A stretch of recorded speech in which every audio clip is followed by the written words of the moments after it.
So, we are starting the little Egypt section in our book of Ezekiel today. We kind of ended last week on Tyre, and so this is kind of the next section in the book. But before we hop in, as always, if we could just like maybe a quick recap. So first we talked about Tyre. Tyre's broken up in three sections, right? So you have a prophecy against Tyre, right? Mm-hmm. And then you have a lament over Tyre. I guess I should say four sections. So prophecy, lament, followed by prophecy against their king, and then, or prophecy before the king. There's a prophecy against the prince, right? Yeah. And the prince in Tyre, as we know, is a coastal city, very big on trade. That's how they made their money. We also discussed things about like how Tyre's like a little bit of everything, but at the same time, it's not its own, right? And that was pointed out, I believe, in the lament against not the lament, but the prophecy against the king. Yeah. And some of the highlights from the prophecy against the son is that we talked about how, not the son, the prince, how the prince is so prideful that his pride is almost at the same level of like a god, right? Yeah. And we talked about how, God is going to cast judgment on him and humble him. Mm-hmm. Yeah, it was very interesting language just because it was talking about the prince of Tyre, but most of the language in there was like very strictly Israelite language.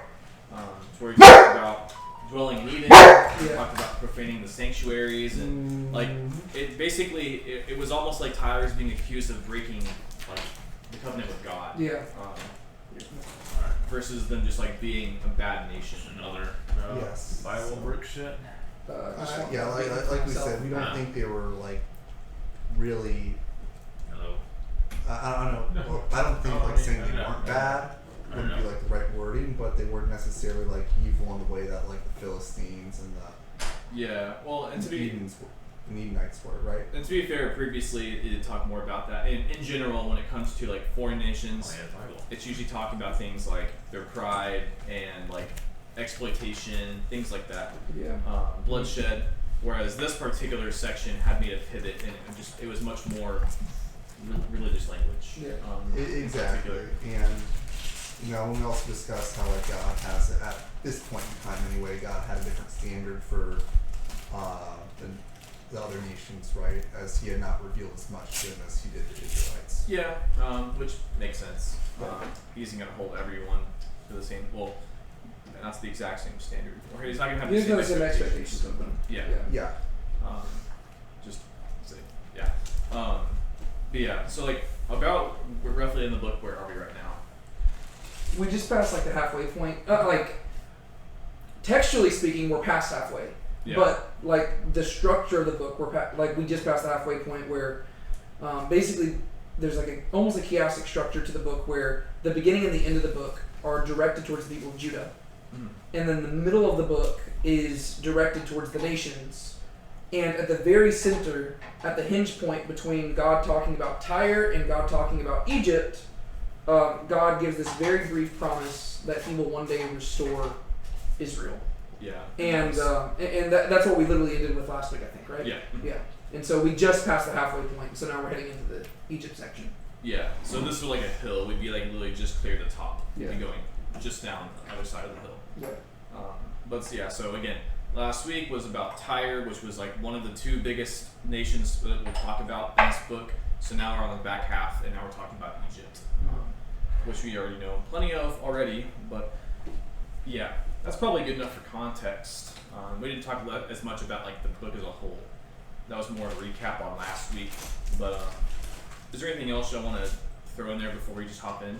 I guess just contextually speaking, just to remember the whole purpose of the book is that he's a watchman on the wall, preparing the people of Judah for their destruction.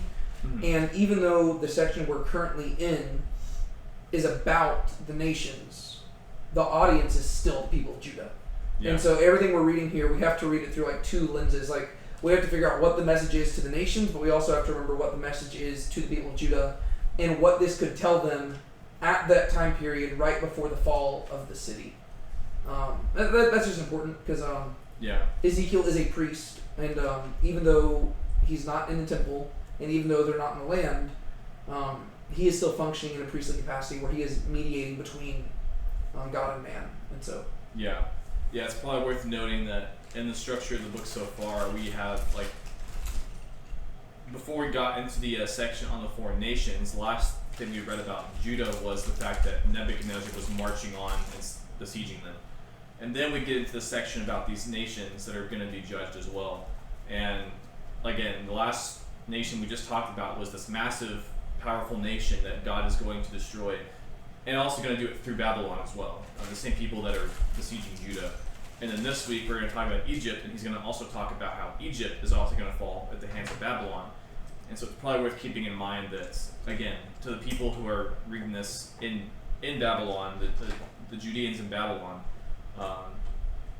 again, knowing that Nebuchadnezzar is marching on Judah, it's going to be a pretty powerful message when they're being told that they're also going to take out the two biggest nations around. yeah. Kind of foreshadowing where their story's heading as well. Okay, we can go ahead and hop in though. So again, we'll be in chapter 29, and I will read through verse 16. The timeline's kind of weird here. When I was reading it, it seems like there is kind of this like flash forward for like about like a whole chapter in the middle, and then it goes back to like the kind of present timeline, and then we're gonna see a bunch of like small time jumps, which I just think is interesting. But yeah. So I'll just go ahead. Is there a reason why you think that is? Or is that like something for the discussion itself? I mean, we can talk about it. I mean, I think I have like my own ideas of it, Okay. but I don't know if that's actually the reason, and I don't know if it's just one of those things where maybe that's like a text error, but I don't think it is. Okay. Just because it randomly goes from like 10th year, 11th year, 12th year, in the middle of that it goes to the 27th year, and then it goes back to like around the same time we're talking about now, but it's like just a little bit like if you skip that time jump, it goes like in chronological order. It's like a few months at a time. Huh. But in the middle of that, it goes to 27th year, and then it goes back to like 11th year. That's interesting. So it seems like it's a flash forward, and I guess like whenever we get there, you'll see what I'm talking about. But go ahead and read. In the 10th year, in the 10th month, on the 12th of the month, the word of Yahweh came to me, saying, Son of man, set your face against Pharaoh king of Egypt, and prophesy against him and against all Egypt. Speak and say, Thus says Lord Yahweh, Behold, I am against you, Pharaoh king of Egypt, the great monster that lies in the midst of his canals of the Nile, that has said, My Nile is mine, and I myself have made it. I will put hooks in your jaws, and make the fish of your canals of the Nile cling to your scales. And I will bring you up out of the midst of your canals of the Nile, and all the fish of your canals of the Nile will cling to your scales. I will abandon you to the wilderness, you and all the fish of your canals of the Nile. You will fall on the open field. You will not be brought together or gathered. I have given you for food to the beasts of the earth, and to the birds of the sky. Then all the inhabitants of Egypt will know that I am Yahweh, because they have been a staff of reed to the house of Israel. When they seized you with the hand, you tore and split open all their shoulders. And when they leaned on you, you broke and made all their loins quake. Therefore, thus says Lord Yahweh, Behold, I will bring upon you a sword, and I will cut off from you man and beast. The land of Egypt will become a desolation and waste. Then they will know that I am Yahweh. Because you said, The Nile is mine, and I have made it.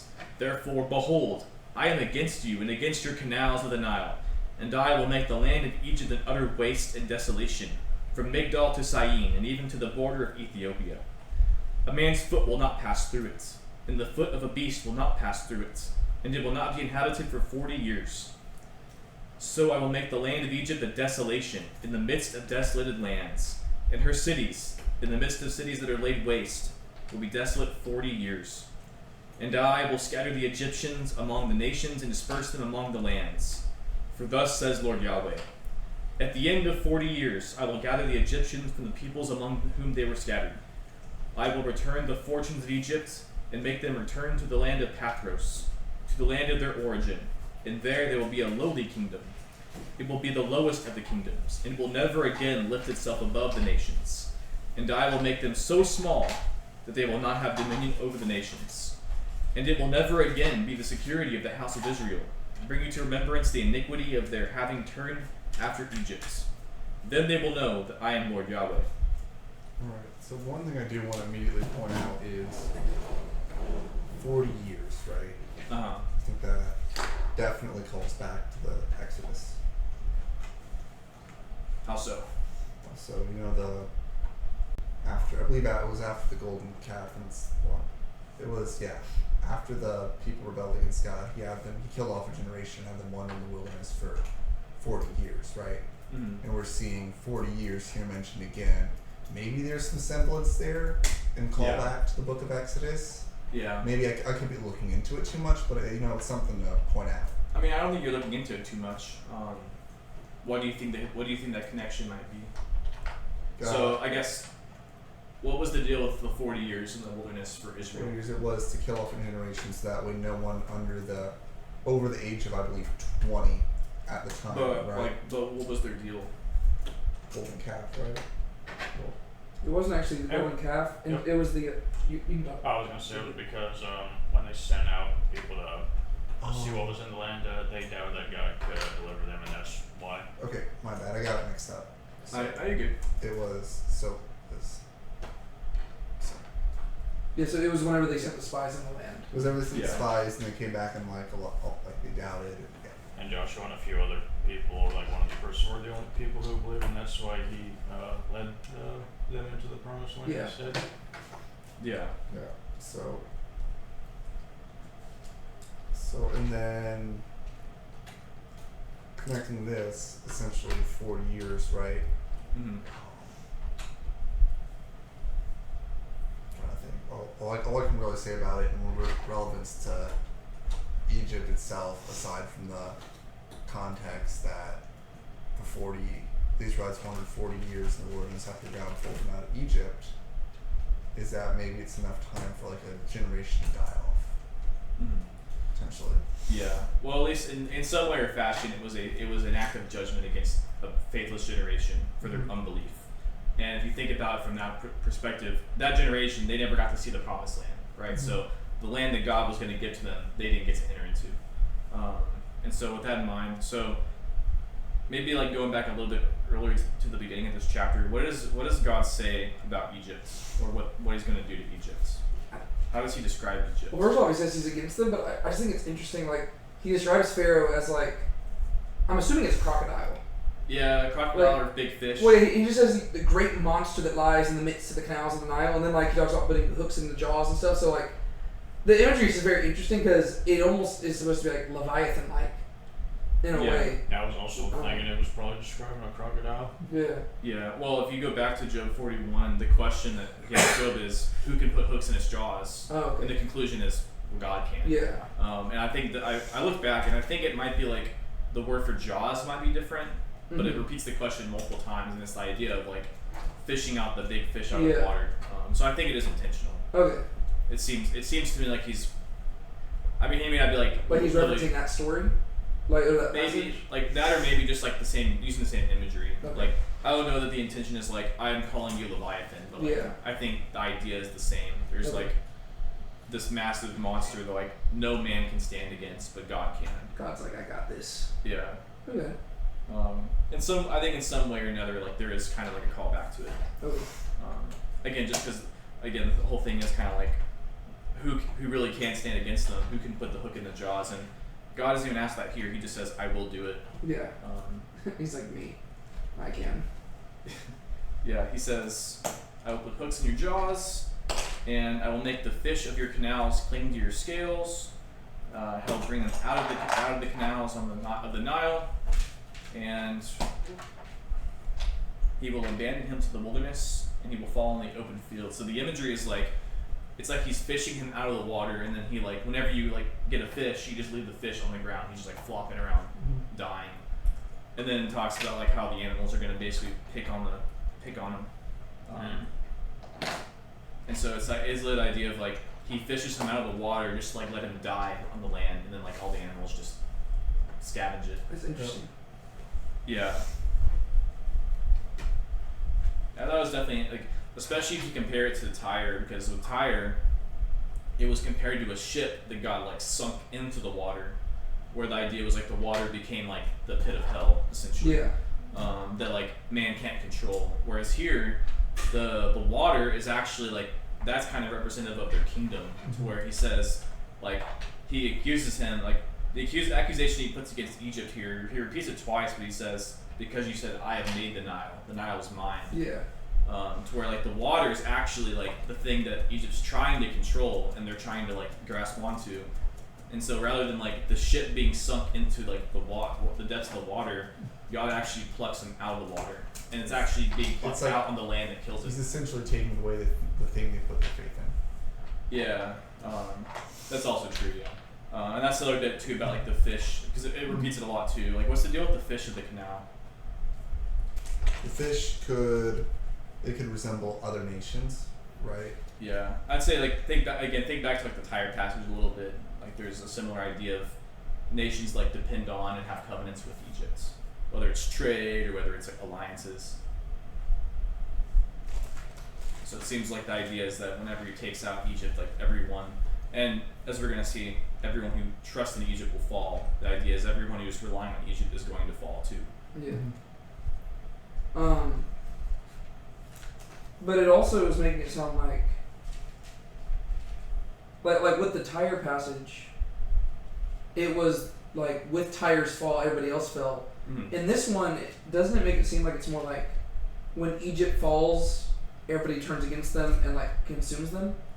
Yeah, it's a little hard to completely understand, because so it says, "I will make the fish of your canals," and the word like for clinging, it's the same for like when like man like cleaves, like whenever man and woman like even cling to each other. Oh, okay. Like it's the same word, like cleave, Yeah. cling, and so for them to like cling to your scales, but it's God making them cling to their scales. So is it the idea that they're gonna run to Egypt, or is it the idea that they're gonna turn against Egypt? Yeah. Because I mean, if a fish clung to them and they got fished out of the water, they would go down with them too. Yeah. And like I said, as we're going to read later on, that's like kind of the more prevalent theme, is that everyone who trusts in Egypt is going to fall with them. Okay. He's going to talk about, like, he's going to break that down more into like listing out areas where it's like all these people, like Ethiopia and blah blah blah, like all of y'all are going to be like basically wishing y'all hadn't put your faith in Egypt as well. Okay. I'm coming for y'all too. So that's what it seems to be to me, is that like he's going to make them also fall with Egypt. Yeah. I doubt this is like a specific allusion, but when it says, "I have given you for food to the beasts of the earth and the birds of the sky," that just reminds me of the David and Goliath story. Mm-hmm. Whenever David and Goliath are standing across from each other, like during the actual fight scene. I say the fight scene. The fight lasts like one verse, but it's like they're talking smack to each other back and forth, and I'm trying to look exactly what Goliath says, but he basically says like, "You're dead meat," and David says, "Okay, well, I tell you this very day, you're like the beasts of the field and the birds of the air are gonna feast on you." Are you looking it up? Yeah. It's 1 Samuel 17. 17. Yeah. I don't remember like the exact wording, but I've always loved that passage because like David's just like being David's just being so cocky, and then he just like runs in there and just like demolishes him in like an instant. Yeah, come to me and I will give your flesh to the birds of the sky and the beasts of the field. Okay. That's when David says, "You come to me with a sword, a spear, and javelin, but I come to you in the name of Yahweh." Yeah. So it's not a verbatim quote, but it's a similar idea. Thank you. Yeah, and then there's also whenever God judges the different kings of Israel, and he says like, basically the idea is like that he's gonna end their dynasty, and he says like that they're gonna be like left as like food to the dogs and stuff, and the birds of the sky. I assume that's mostly referring to like their dynasty coming to an end. Yeah. Their house. I mean, that is true here as well. He's going to end their dynasty as well. What else? So what's the deal? It's not a huge thing, but what's the deal with the staff of the reed? What verse? It's in verse like 6. and Stuff. the one after that. So I would assume he's. I want to say, I could be wrong here, but I want to say, in terms of just like physical semblance, he's talking about like kind of a reed that will come off the bank of the Nile, like a river reed, like a plant, kind of. Kind of. The way there's a similar verse in Isaiah, and actually it's kind of funny because Assyria, like it's what's the guy's name from Assyria? It's like Rabshakeh. Yes. Rabshakeh. He like almost kind of prophesies in that moment because remember what I just said about how there's the whole thing about like how everyone who trusts him will fall. Yes. Is this whenever Rabshakeh is like? Is this whenever they're like he's making his boast? And he's saying that you trust in Egypt this like crushed reed or whatever, like. Yeah. Okay. Yeah. So this is whenever Isaiah 36, or you can try. I mean, you can as well. This is just like whenever Sennacherib invades Judah, and so This piece just broke. oof. Wow. Okay, sorry. on strength. Rabshakeh is like the emissary who comes to Judah, and he's talking to Hezekiah, and this is I guess after like things have like. I mean, this isn't a high point in Judah's history, right? So they've been like turning away from God, and even Rabshakeh, he says like, so okay, I'll just read. So Rabshakeh shows up to Judah. Then Rabshakeh said to them, "Say now to Hezekiah." This is like whenever Hezekiah has sent out like his emissaries, and they meet each other. Thus says the great king, the king of Assyria, "What is this trust that you have? I say, your counsel and might for the war are only empty words. Now in whom do you trust, that you have rebelled against me? Behold, you trust in the staff of this crushed reed, even on Egypt, on which if a man leans, it will go into his hand and pierce it. So is Pharaoh king of Egypt to all who trust in him." And then he goes on and says, "But if you say to me, we trust in Yahweh," and that's when he points out, like, y'all turned against Yahweh, he's not going to help y'all now. But the idea is, like, it seems like the imagery of the crushed reed is just basically like a staff. If you lean on it, it just breaks on you and just like it goes through your hand. In other words, they can't get support from Egypt. Yeah, well, it'd be like that, or like they actually would like turn it like it would not go well for them, I guess, in like one of two ways. Either they can't help them, or it's like it would actually hurt them. Yeah. Like Egypt would just, and I guess that did happen to where like they did have an alliance with Egypt, but Egypt kind of just like took over them. So the imagery is because a reed isn't like a stable walking stick, right? So it's like if you walk with the whole thing of a reed is that it's just like this lightweight thing that like blows in the wind. If you use that as a walking stick, it's gonna backfire. Okay. Yeah, that's what it seems like to me. So it's either the fact that Egypt is not capable of it, or it's that like they're not trustworthy, and probably in this case both. Yeah. But again, going back to the text here, because they had been a staff of reed, like. Then all the inhabitants of Egypt will know that I am Yahweh, because they had been a staff of reed to the house of Israel. Again, when they seized you with the hand, you tore and split open all their shoulders, and when they leaned on you, you broke and made all their loins quake. So it's just the idea of like they were a staff of reeds to Israel. I thought that was interesting. Like Assyria, like Rabshakeh was like almost prophesied in that moment. So do you think Ezekiel's calling back to that intentionally? I don't know. Or is it just them making the same? Yeah, I mean, I guess it could be. I wasn't necessarily thinking it was a callback specifically. Mm-hmm. I was just thinking that the language was the same. But that would be kind of interesting if he was. I mean, I think that like obviously God agrees with what he said, because that is what happens to those who trust in Egypt. Yeah. But at the very least, it kind of helps you understand like what the imagery going on here is.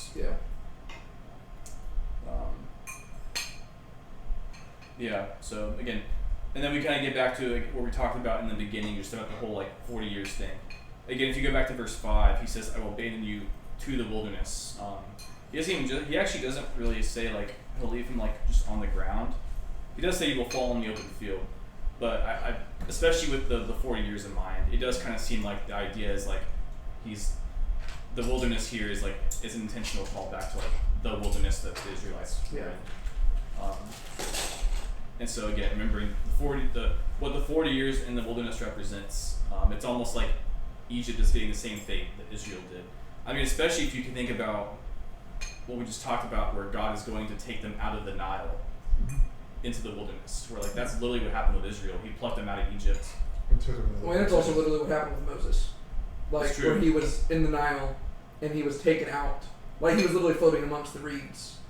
And That's true. He was Actually, taken out of the Nile. And he also, like, he spent a 40-year time period in the wilderness before he came back. yeah, and I guess that's true. Actually, like in Midian, Mm-hmm. yeah, that's true. And I mean, even with the 40 years after that, he actually never entered the promised land. So he really, I probably wouldn't say abandon is the right word there, but he did he ended up in the wilderness. But doesn't he say that he's going to bring them back after? He does, Done? yeah. And so to me, it's like just like Moses left for 40 years and he came back to Egypt. That's true. Actually. But when he came back, it was in order to deliver God's people. And yeah, that's just interesting parallel. Yeah. Yeah, and actually, to what you said as well, I think that's even interesting too. I mean, it doesn't just only say that he will return them, but like it says that he will like also keep them like lowly. Mm-hmm. But just because in general, especially with Egypt, like the perception of them is like very like negative, to where you would think that God would never like you think he would just say like you're gonna like destroy it completely and like never again exist, because he has said that about other nations. He did said that about Tyre as well. But so yeah, what's the deal with that? So that's like verses. Last like 4 or 5 verses in that section.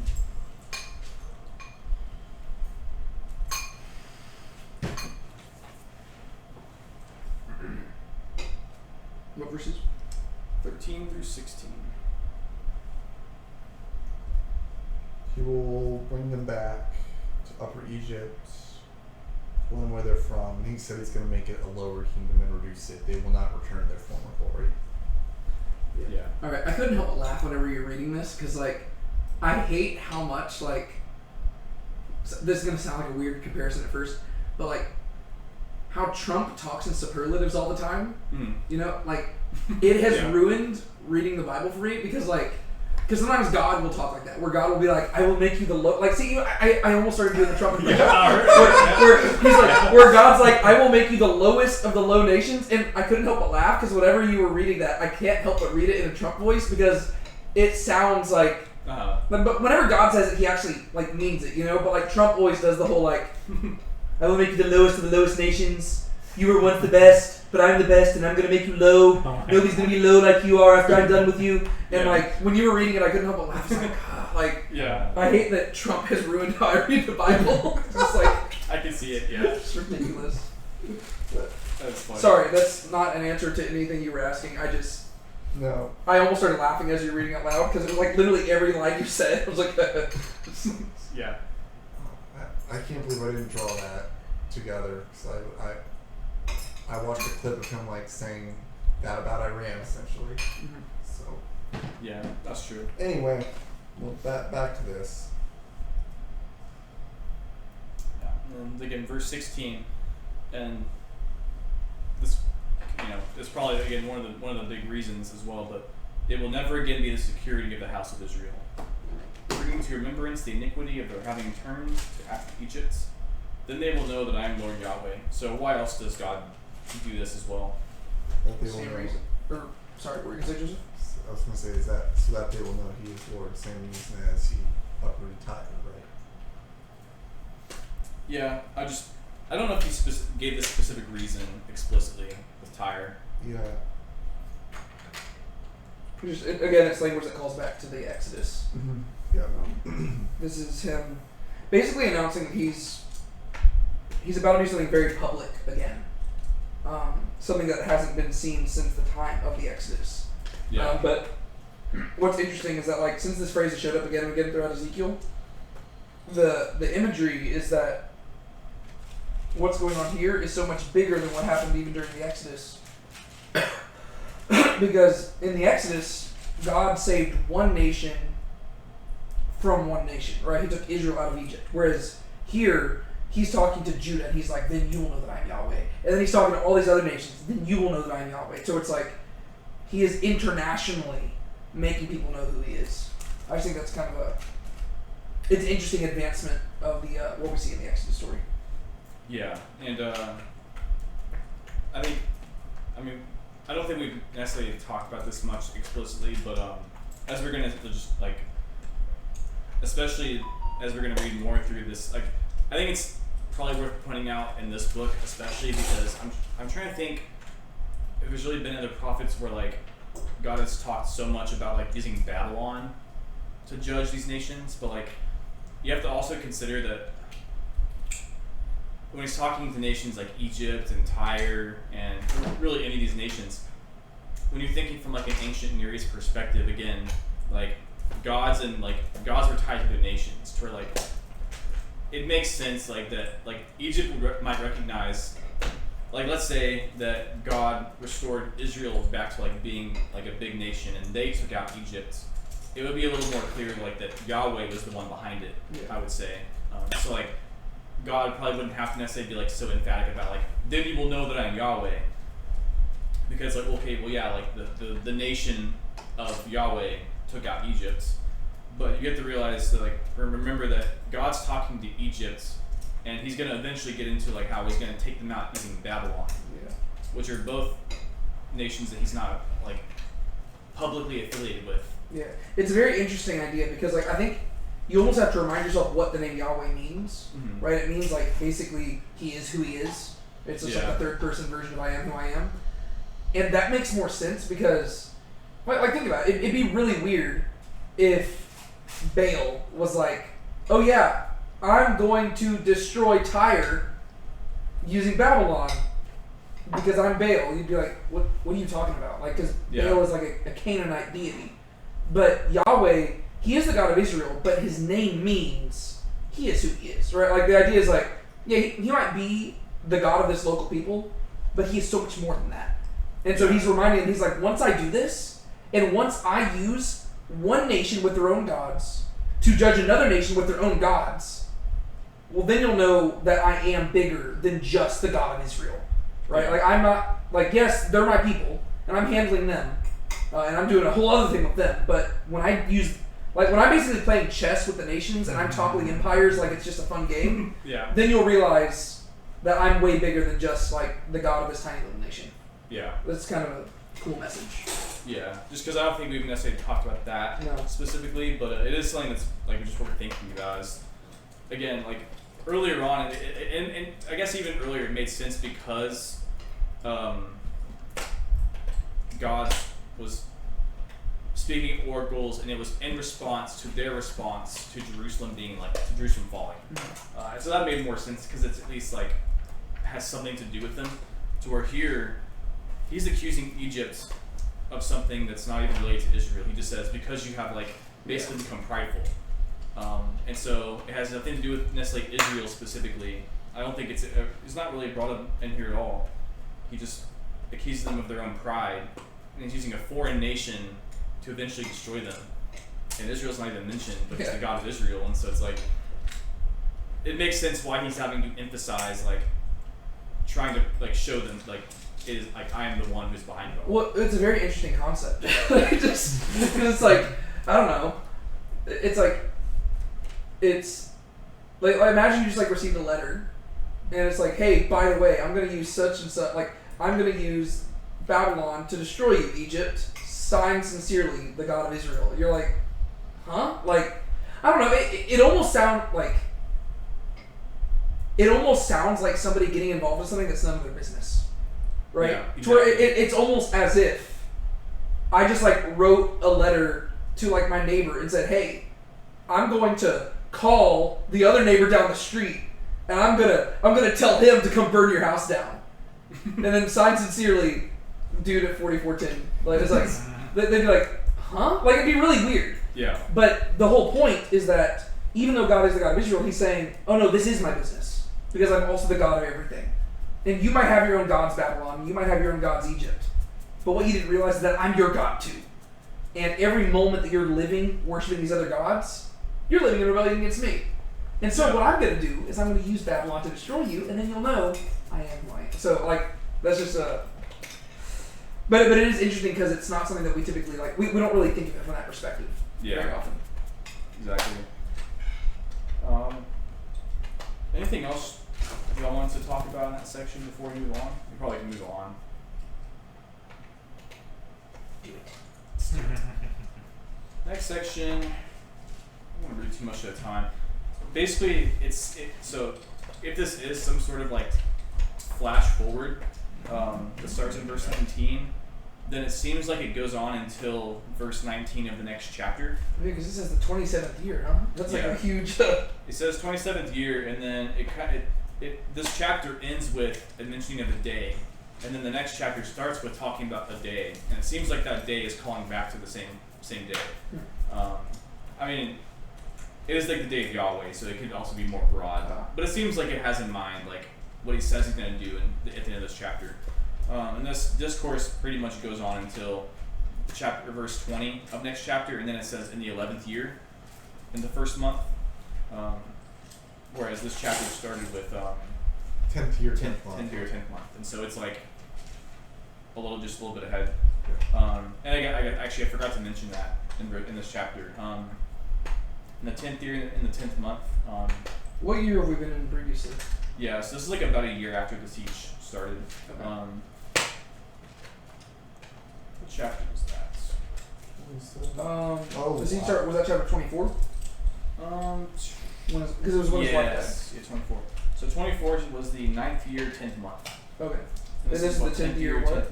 10th year, 10th month. Oh, So it's the 10th year, 10th month, and we jump all the way to 27th year, first month, and then when we get to Pharaoh's arms are broken, we jump back to the 11th year. Is this the latest First date in month. Ezekiel? Yeah, like I don't think there's been really any other side jumps, and so it seems like there is like kind of like this main timeline that started in the 5th year. Yeah.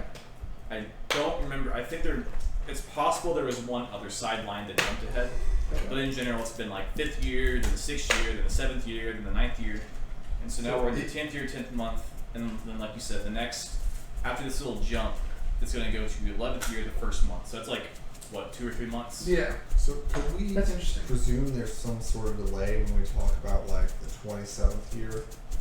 And Well, that's why I say I think it's a flash forward, and again, I think it makes sense when you read through this, because God just said he's going to do all these things to Egypt, yeah, and then he's going to basically do this whole like side thing, and it's going to start with Babylon going against Egypt, and then that's going to go into this sort of like lament, and then it's going to go back to the like a couple months after where we started, and then a few verses later it's going to jump ahead a couple months again, and then a little bit later it's going to jump ahead like a couple weeks. Okay. It'll do about a 1.5 year jump, and then a little bit after that it's like a 2-week jump, and so it's like there's a bunch of like small jumps, and it seems like there's a reason for that. It's like to me like it seems like it's anticipating something coming very soon, Yeah. or like something is coming, like so there's like all these like constant reports, but I think that this is like sandwiched in here for a reason, and we can talk about that more whenever I read through. So for now, I'm probably just going to read through verse 12 of the next chapter, and we can talk.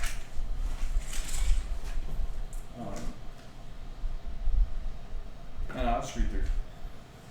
We'll be alright. we'll do 19. Yeah, there's no point in stopping like 6 verses short of that. Now in the 27th year, in the first month, on the first of the month, the word of Yahweh came to me, saying, Son of man, Nebuchadnezzar, king of Babylon, made his military force labor hard against Tyre.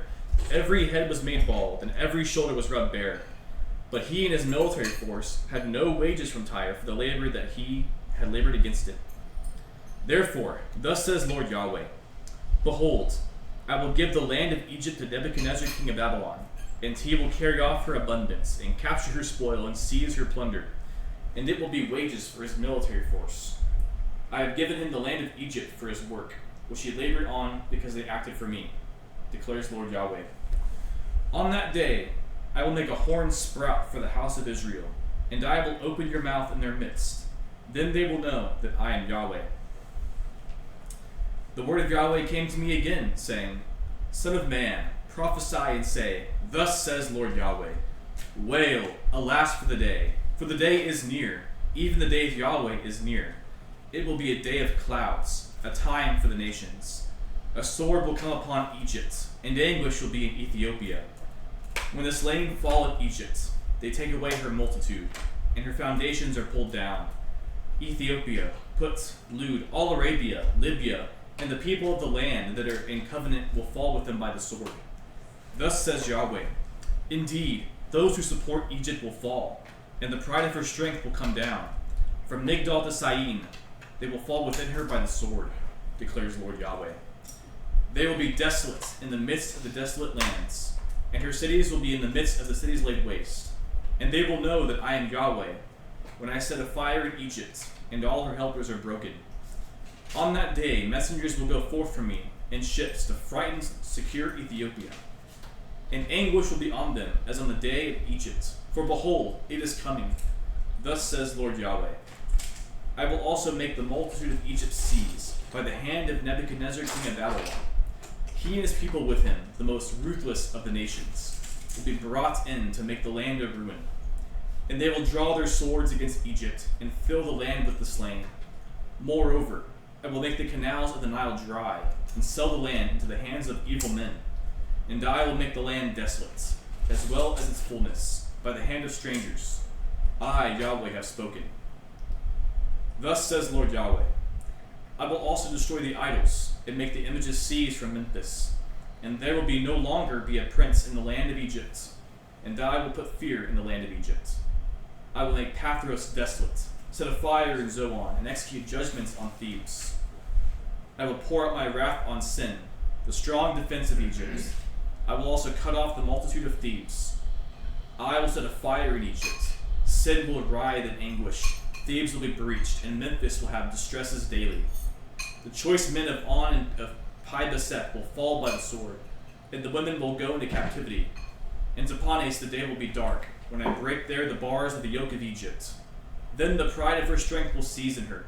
A cloud will cover her, and her daughters will go into captivity. Thus I will execute judgments on Egypt, and they will know that I am Yahweh. Boom. Alrighty. Well, that's kind of a big section, but I did look it up to where, like, historically, and it says that I guess the 27th year here would be, was it 570 BC, I believe it is? mm-hmm. And it says that Nebuchadnezzar did attack Babylon. Babylon did attack Egypt in like 568 BC. Oh, okay. So it's like a year or two after this. Like, so it would make sense that like he's announced, like it jumps forward because it's like before he was saying in the future I'm going to do this, and then now it's like, hey, I'm doing this. Yeah. That like. Yeah, because only like 2 years before. That means they probably were already like moving there, or already like planning, mobilizing or something. Yeah. So yeah, that would make sense. Yeah. So what does, and it seems like this section is it does seem like this is a separate section because it ends with like, thus I will execute judgments. Yeah. And then it's going to go back to like the 11th year. Yeah. So what happens in this section? I will say the first few verses are a bit separate. So verses 17 through the end of this chapter, chapter 29. What happens there? So Nebuchadnezzar, Babylon takes out Tyre, but receives no reward. Then God rewards Tyre by giving Egypt in their hand and letting them plunder Egypt, right? And then that is essentially Nebuchadnezzar's reward for doing God's bidding, pretty much. And one interesting part is, on that day I will make a horn grow for the Israelites, and they will open your mouth among them, and they will know that I am Lord. I wanted to fixate and talk about that a little bit, and what that horn means or symbolizes. Yeah. So what's the deal with that? I think it symbolizes maybe is not necessarily revolting, but like maybe regrouping and growing stronger and becoming more notable in the midst of the exile. But yeah, the imagery of a horn is usually representative of strength. Yes. Yeah. So I'm guessing some sort of like accumulation or sense of community or strength among the Israelites in captivity. Yeah. Let's say I know like with Daniel, the horn always represents some kind of like leader or like something of that sort. So I don't really know if that would be relevant here or not. Could you think of like a leadership figure of the Israelites around this time? They'd still be in captivity. Captivity, yeah. Yeah. So that's why. So that's where I'm not sure. Exactly. It's like it could be referring to that, but again, that doesn't really add up. Yeah, I didn't look into like the Hebrew for those words if that matters, if like the word for horn's different or sprout means something different, but and then there's another part, I will open your mouth in their midst as well. The only thing that this makes me think of that we've read about is whenever God tells Ezekiel that he basically will be silent until Jerusalem falls, and then he'll open his mouth. And I don't know if it's the same thing. They says like he will open Ezekiel's mouth, because the question is also whose mouth is being opened and whose midst. In the context, it seems like it's Ezekiel's mouth in the midst of Israel. I'll make a horn grow for the Israelites, and I will open your mouth. Ezekiel's mouth? Yeah, that's what I'm saying. Like, Yeah. it seems like it's Ezekiel's mouth in the midst of Israel. I wonder. Sorry. Were you No, saying- no, you're good. I wonder if the horn is a reference to like Ezekiel himself, right? So rather than the horn representing like a king or something like that, if the horn just represents like just strength and power in general, Yeah. and the idea is, like the fact that like Ezekiel, he basically went mute whenever the siege began, and so that would suggest that like his muteness, like his inability to speak, was associated with like the low point for the people of Judah. And so if God gives him his speech again, then that would signify, like it would almost be like him having a voice again to be able to speak to the people would basically have this like ripple effect of strengthening them, if Yeah. that makes sense. I I don't know if that's what it is, but I could see that.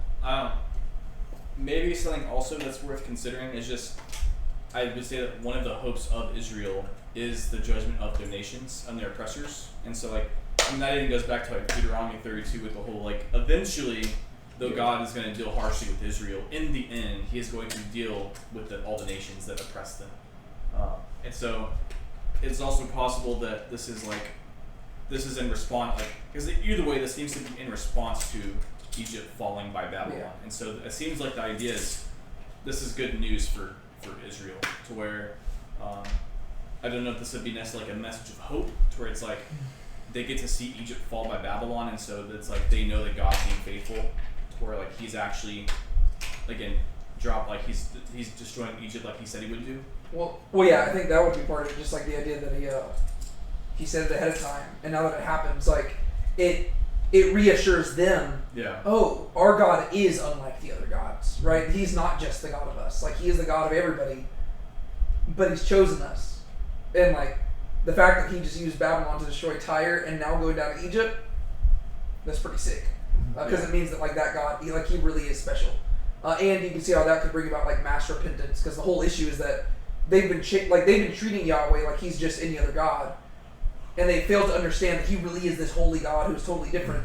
And so them being like removed from the picture to where they don't have an army, they don't have anything. All they can do is sit back and watch.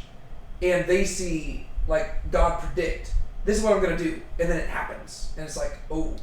And like in Babylon takes down these people who thought they were going to like live forever. You know? And so it's like, oh, okay. Like you can see how that can kind of strengthen their Morale. the morale. Yeah. That's what it seems like to me anyways. Yeah.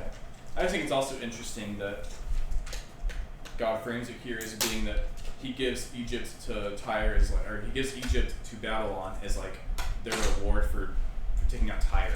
Especially like in just this whole section where like the two biggest beasts have been like Tyre and Egypt, where it's like God sends Babylon to take out Tyre, but Tyre didn't like give them the reward, and so like they didn't have enough like plunder, I guess, for them basically. And so God's way of dealing with both of them is that he gives Egypt as their reward, and so that like enables Nebuchadnezzar to like take both of them out. I just think it's so interesting again how positive that approach to Babylon Ezekiel takes. Like, Yeah. they're living in Babylon. These are like their new oppressors, and Ezekiel's just like, yeah, Babylon is the appointed servant of God. Like, I can almost see some skeptics trying to argue that this is like propaganda of like Babylon. Like, I don't know, like Babylonians hiring Ezekiel to like try to say stuff like this, you know, because like Yeah. like he comes off so positive that it's pretty crazy. I obviously don't believe that's what's going on, but Yeah. I can almost see people suggesting that. You can imagine the Israelites at the time going this, well, you're telling me the people that came here took us out of our homeland and are persecuting us are Doing God's are will. doing God's will? And Ezekiel's like, yeah, have you not read like all the other prophets who told you it was gonna happen? Right.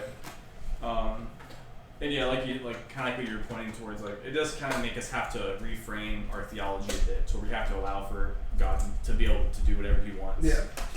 And it does seem like I think Jeremiah especially kind of frames it to where it is almost like God does appoint Nebuchadnezzar as like the successor of like the kingdom for the time being, to where,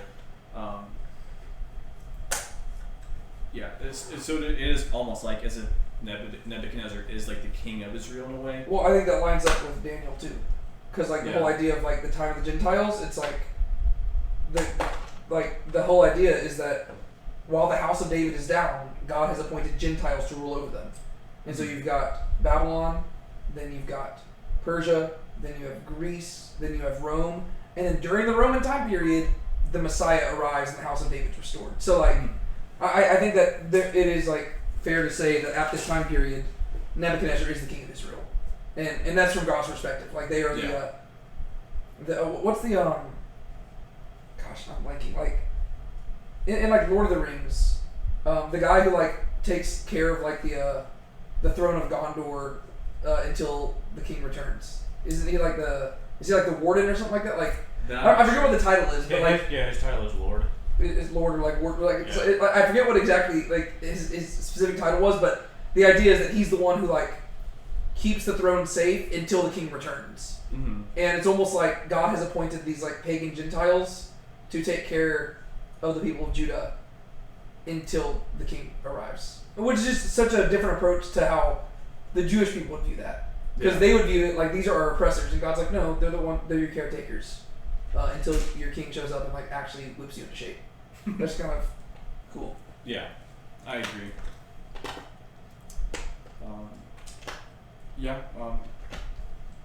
So moving on from there, we get into chapter 30, and how does chapter 30 kind of start off?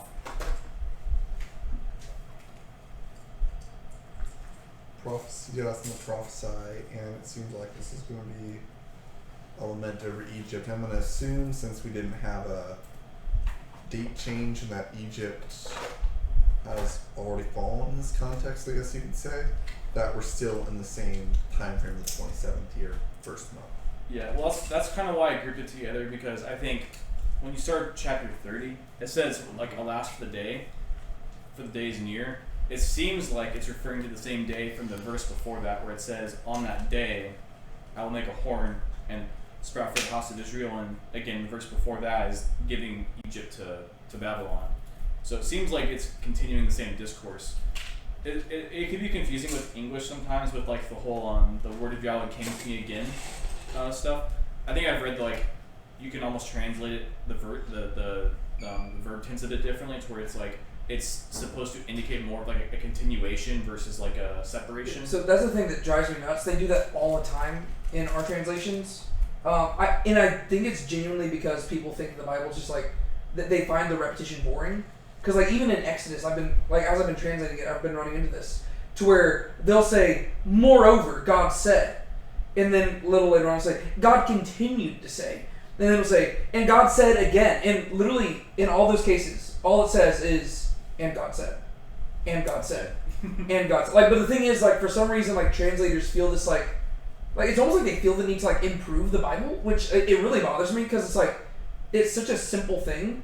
But it really does mislead people. Like whenever it says, the word of Yahweh came to me again, saying, what it literally says in Hebrew is, and the word of Yahweh came to me, saying. Like it doesn't say again. It just says, and it came. So it's just like, I don't know, stuff like that annoys me, because it happens so often. Like what is it? And right now, like when I've been translating the tabernacle stuff, it'll say, "Oh, and in addition to all these things, they also made this." And like in Hebrew, it just says, "And they made this." But like they like.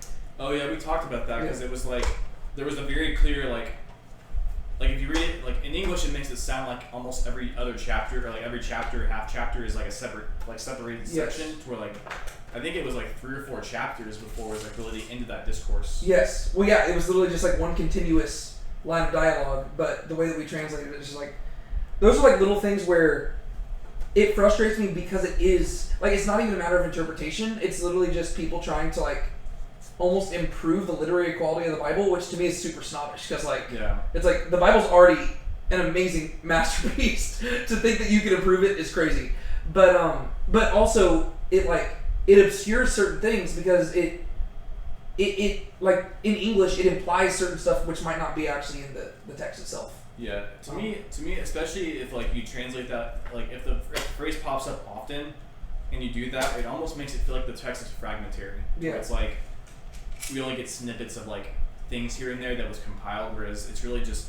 I mean, if you're telling someone a story from like last week, and you're recalling something someone said. Yeah. I think it's pretty fair to say that you say like, and they said blah blah blah blah, and he said this, and he said that, and you're talking about the same event. Yeah. Well, and specifically right here, I just realized it doesn't even say, "And the word of Yahweh came to me."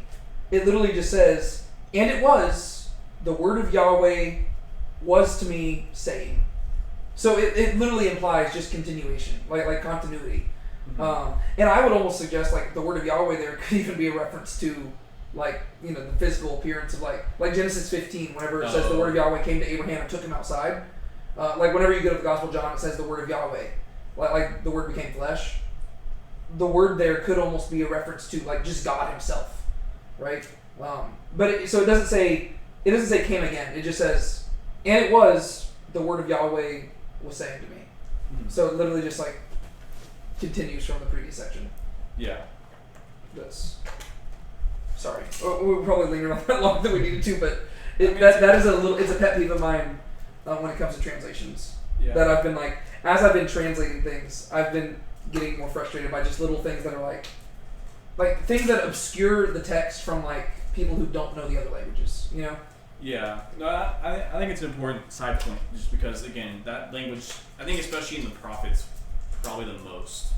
That just is a phrase that gets repeated that way, to where it's like, and God continue to say, and God continue to say, and you get it as like, you start getting separation to where you start like here, like I said here, the verse before is really talking about like on that day, Yeah.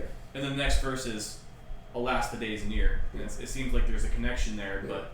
Well, and the word there is just vayahi, which is literally at the beginning of almost any narrative. Like, it'll say, and it was, the servant arrived at the well, and it was, Rachel was coming out to the well. Like, it's like, it's literally just how you introduce, like, a narrative. Like, it's like, oh, and this is what's going on in the moment, in the present moment. Yeah. Like, that's, but then they're like, no, and it happened later on. It's like, well, no, like, it's quite literally in that moment. But, Yeah. so. Anyways, end of rant. Question. Verse 3, is that a reference, like, I don't remember which prophet, but that language sounds very similar to almost like something in Amos or something like that. Amos or Joel or something. Yeah, like where it says, for the day is near, even the day of Yahweh is near, it will be a day of clouds, a time of doom for the nations. Yeah. I was wondering if you thought that was like a intentional reference. I'm not sure. I didn't look much into it, because again, I mean, I guess this is kind of where you get into like how I said that the days seems to be referring mostly back to like the previous verse, but this kind of does bring the question of like, is it talking about just that day, or is it talking about a future day as well? Because it does say like a day of clouds, a time of doom for the nations, so it could be calling to that as well. I'm trying to see like which. Joel is where it says, alas for the day of Yahweh is near, and it will come as destruction from the Almighty. Oh, okay.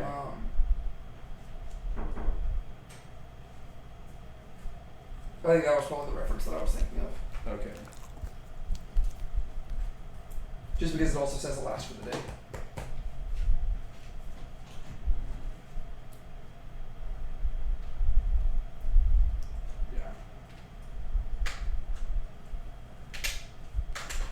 Probably. I was trying to look at Amos real quick, but don't think it was there either. But yeah, so It could be also referring to some kind of like future day.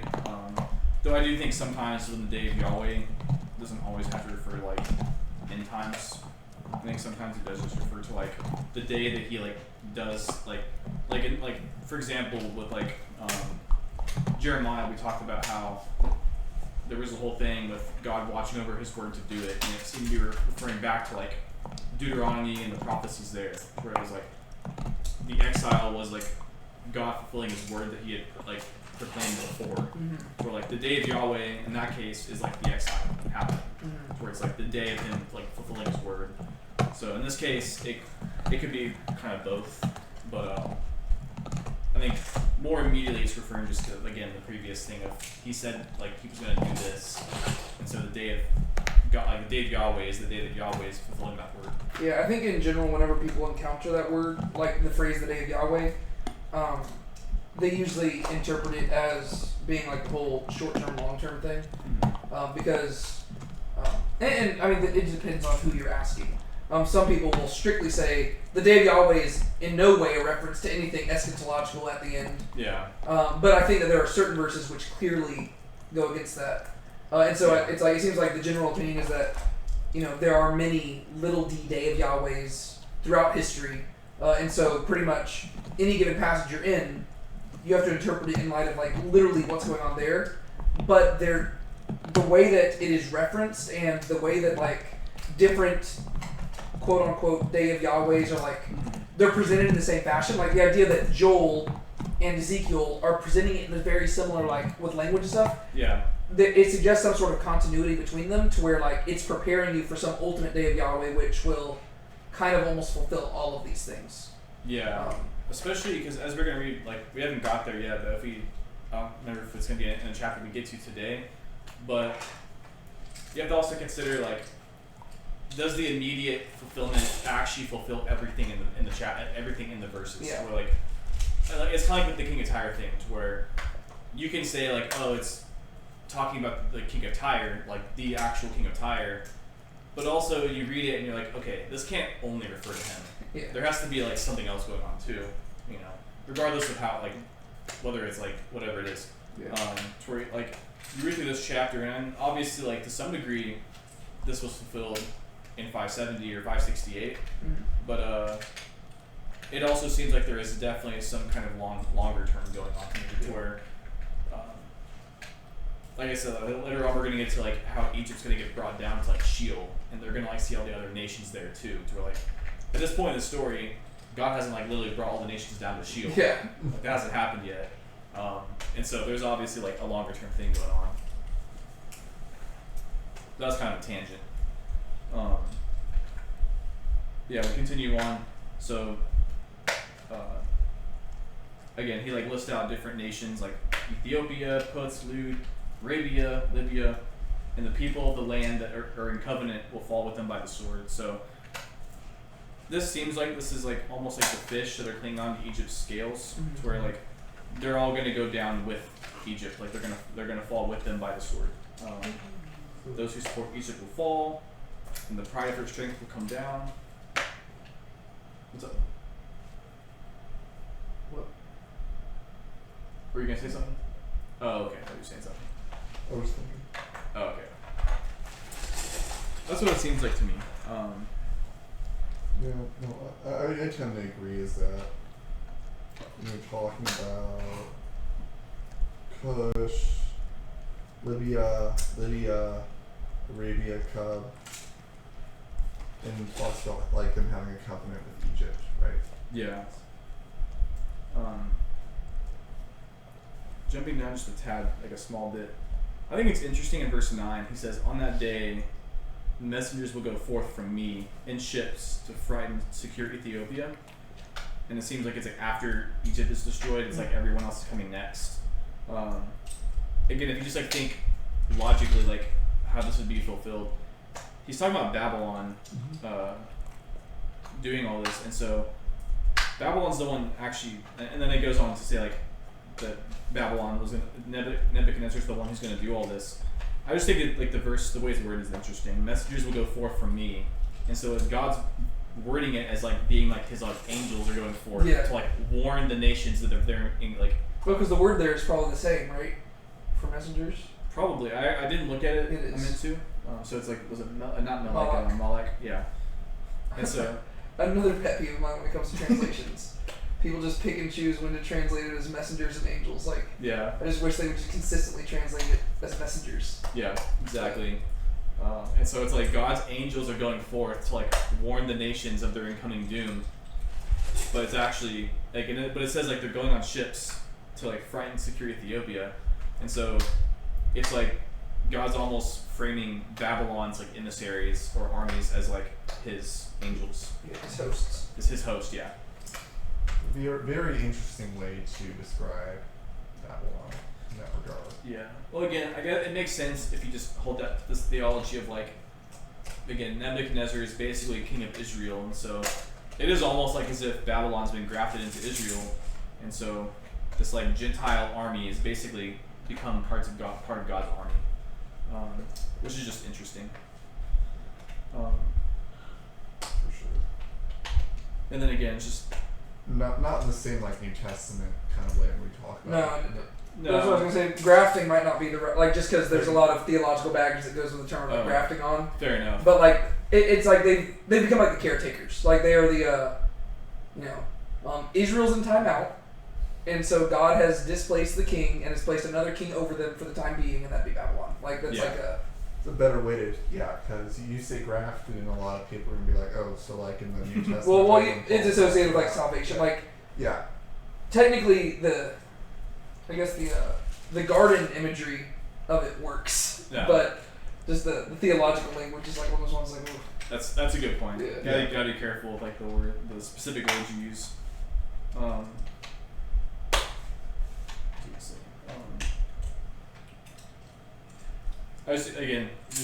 I don't have much to say about it, but it's just interesting that again he says all this about Nebuchadnezzar, but then he also calls him the most ruthless of the nations too, where it's like it's not really a compliment, I would say. He's calling them like the most ruthless of the nations, but they're the ones. I mean, they might view it as a compliment, but he doesn't. Yeah, that's true. He might. Again, it's probably like darn tootin', and God's like, that wasn't a good thing. Yeah, that's true.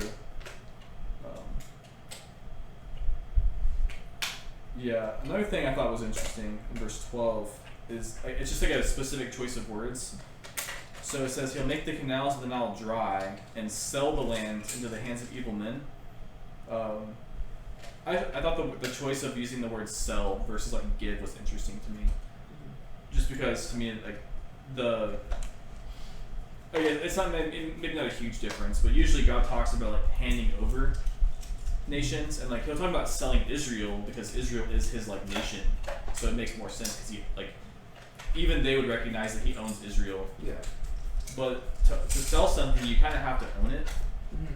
So the idea that he would like sell the Nile or sell the land of Egypt to like wicked people, it kind of implies that he like has to own it already. Well, the way I kind of piecing this together, right, is that maybe we're referring to like, so we talk about how like in a way Babylon, right, is essentially Israel's caretakers, right, and essentially in that instance like God is presiding over Babylon in a sense here, right, so maybe Babylon goes in, plunders, takes it out, and then like God sends in another nation, and in a way it's kind of like selling, in a way like Israel owns it, but not really. Well, what I was going to say, and this might... I know that's confusing, but... Well, this might be over, like, metaphorizing it a little bit, but, like, the implication of selling is that, like there's just, like, you highlighted between, like, giving and selling, right? Giving is where you just give something to somebody without anything in return, right? It's just a gift. Whereas selling implies that you get something back from it. Yeah. But whenever God says he's selling something, it's not like anybody's literally giving him money. And so the question becomes, what's he going to get out of it? And so I think that's like where you almost have like this, like, I guess, like implication between the lines where he says, I'm selling it into the hands of evil men. And the idea is like, well, God, like if you're a good and holy God, why are you even doing business with evil men? And the idea is like, well, I've got an end goal here. I'm getting something out of this, right? It's like, he's not just doing it because he doesn't like, he's not giving it into their hands because he approves of what they're doing.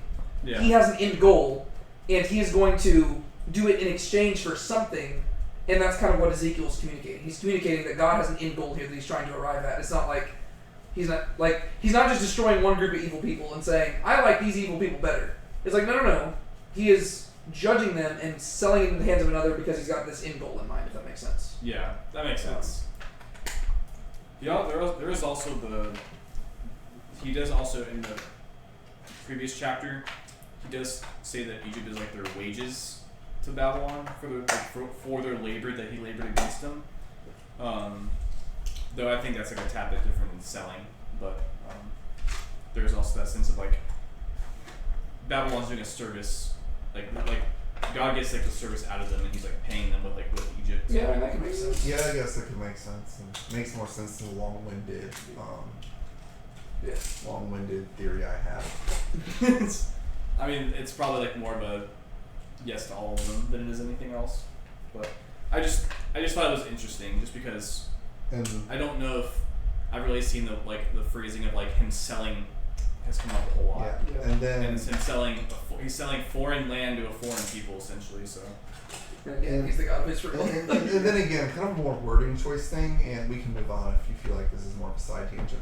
But why does he say evil nation instead of just Babylon again? yeah, that's true. Because Where it says evil na- men, you mean? evil.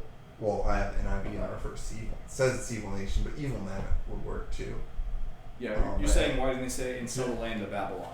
Instead of like just saying straight up, why? Because it leaves it more ambiguous, and it can imply, well, there could be another actor here.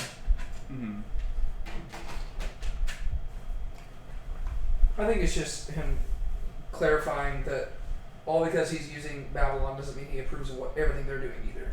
Yeah. The idea is that he's using them and he's working with them, but he doesn't approve of them, and so he needs to clarify they're evil. Got it. That would probably make the most sense, just because this brief section has been like kind of making that point to where he's been saying Babylon's doing this and this and this, but he hasn't really said anything about Babylon. So he kind of sidesteps in the last couple of verses and says how ruthless they are, and so he's again clarifying that they're evil people, like you said.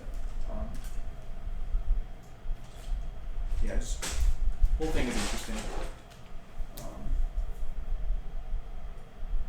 And just kind of, again, it's not an important thing at all, but just I thought it was interesting that he said he was going to make the lands desolate and then sell it too. Just like you think that wouldn't make land like that, it make like less valuable. Yeah. But like he dries it out then sells it. But It's very real estate. I don't got like really much else to say about it. I just thought it was interesting.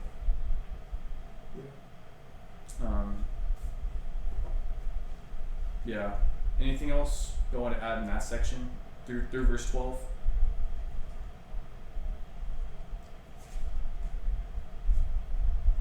I don't know. I think we're good. Yeah. 13.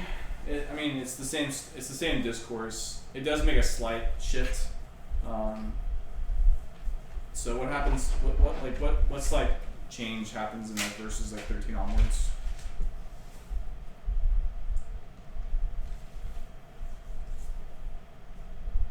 He starts talking about specific regions.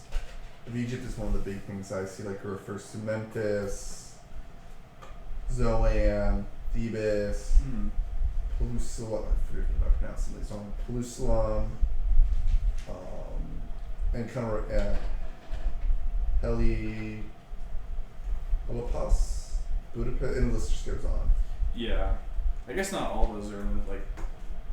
I don't think half of those are in my translation, but no, it Well, they're probably just translated differently. yeah. Probably. That is true, and I guess it's not like a huge shift. In verse 13 he starts talking like idols and images and stuff. Where he hasn't really been talking about anything really religious at all. So I just thought that was interesting. Yeah, no, definitely for sure. But I guess more so, like you said, he does mention a lot of places to where like it's almost like making it more real, naming out specific cities. He also mentions he also uses the word like executing judgments a lot. To where he's talking about like wrath, judgments, and then uses it imagery like fire. He's mentioned swords already, but he does also mention fire a lot too. And these are kind of all things that. And I don't know if you see cloud, but she'll be covered with clouds when he's referring to breaking a yoke of Egypt. She'll be covered with clouds, and the village will go into captivity. That should be tail end of 18. That is true. And then again, we go back to the beginning of the chapter, and it's a day of clouds. So I guess there is also the idea of like storm clouds and lightning and fire. Wrath. I don't see clouds in the start of the NIV. I see just I will destroy idols. No, I mean like the chapter. Oh, okay, my bad. Saying like the day of Yahweh is near. It's a day of clouds. Oh, I see. Okay, verse 3. Yeah. Which got it. Could mean a lot of things, but just since you mentioned the clouds. Yeah. Yeah, I just thought it was interesting, just because it is a bit of a shift to where he's been talking about making them desolate and like striking people down, but now he's like, this is like more like Exodus imagery. Yeah, no, in a way it feels like, I feel like he's talking about specific sins or specific things, right? Like idols. Well, I guess not so much. He really just addresses the idols. Yeah. Now that I look at it a little more. Yeah, but just in general, like it's more inherently religious language, talking about like wrath and judgments, or I guess like legal as well. Yeah. And then also like they're no longer being a prince in Egypt, so it's like he destroys their gods, he destroys their leaders, he puts fear, like he gives them fear, but then he also talks about like fire and executing judgments and having wrath, to where it's just I don't know. It is interesting. So it seems like both a mental and physical aspect, obviously. Yeah. And then he also talks about the women going into captivity, and there's like the day will be dark when I break the bars of the yoke of Egypt. And this section ends with saying, "Thus I will execute judgments on Egypt, and they will know that I am Yahweh." And again, to me, that makes me think of the Exodus, especially, because that's what God says He will do. You see, I will do this, and therefore they will know that I am Yahweh. Yeah, I could be wrong. I was thinking that he specifically used that language in Exodus of like executing judgments on Egypt. He did. Yeah. Yeah. No, he throughout the plagues. and he also used it in the wilderness as well. So, Yeah. That's true. Same kind of language. Yeah. Yeah, like there's not really much like calling to like the plagues themselves, but that would be kind of funny if it did. But. yeah.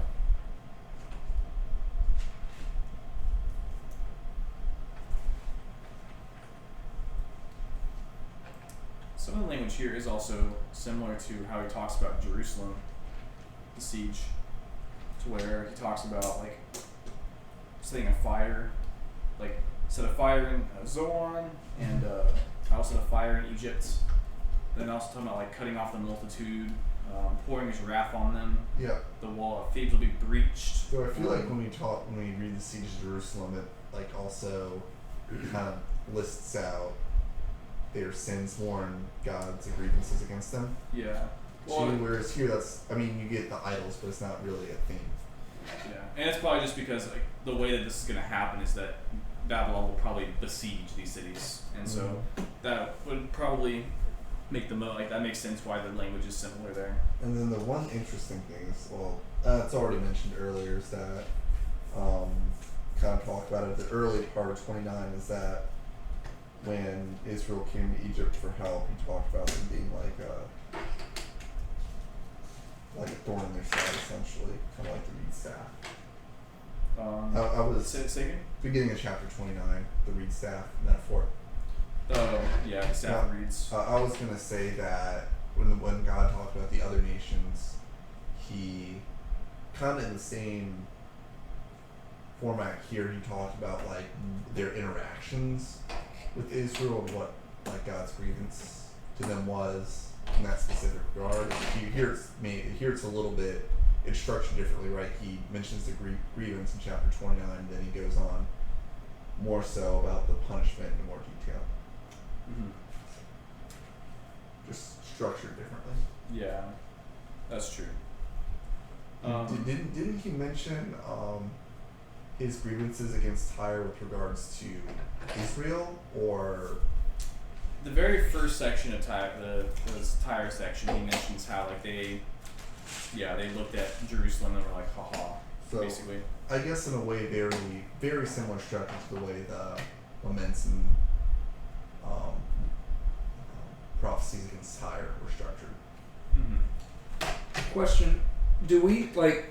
What is your reason? Like, what do you think the reason is why he's focusing so much on Egypt? Like, is it just because we talked about how Tyre and Egypt have been like the majority of the focus? Yeah. Is it just because those were prominent places that Nebuchadnezzar attacked? Well, what I think is that Tyre, I would say, primarily because they were one of the strongholds and one of the bigger nations at the time, more prominent. Egypt, I would say it's twofold, right? I would say A, that yes, because they were more prominent and powerful at the time, and B, because of their history with Israel. Yeah. With Tyre, it might be twofold too, but they're not, like, Israel and Tyre don't interact as much as Israel and Egypt. Mm-hmm. So. Yeah, Egypt to me. So, yeah, Egypt to me is interesting just because they do have like that long history with Egypt, where Israel. yeah, to like even if there wasn't anything recent, I mean, I could see why there'd still be a lot of discourse because there still is a lot of like enmity there. And then I didn't look into like anything recent, but like it does seem like several times in their history they do go to Egypt for help, and so I do wonder. I don't have an answer for this, but it's possible that maybe Jerusalem was trying to get help from Egypt against Babylon, because this is like in the middle of the siege. Yeah. I don't know. Well, this is in the middle of the siege, assuming that we are back in the. That's true. Well, this particular section is ahead, but I guess Egypt section in general is like sandwiched.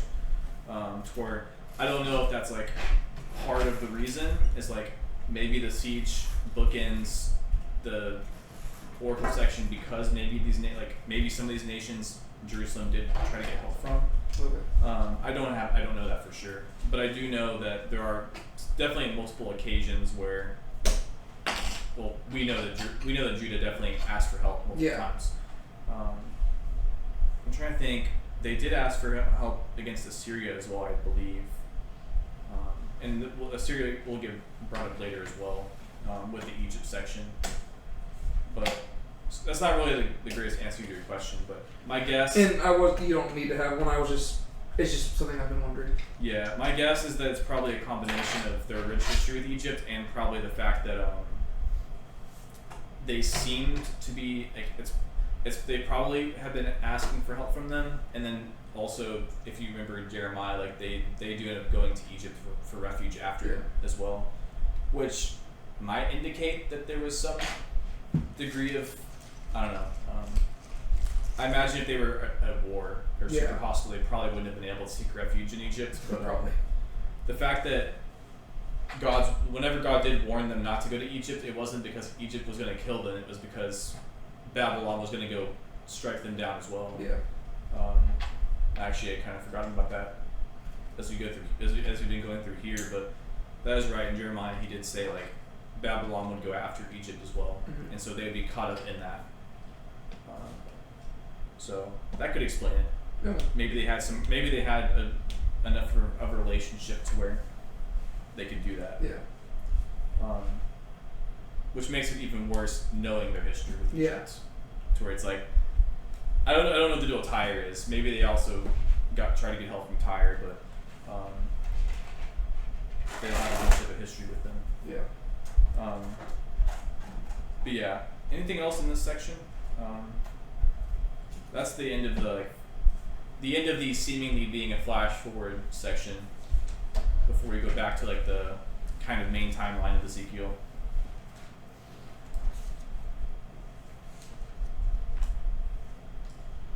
I think that's about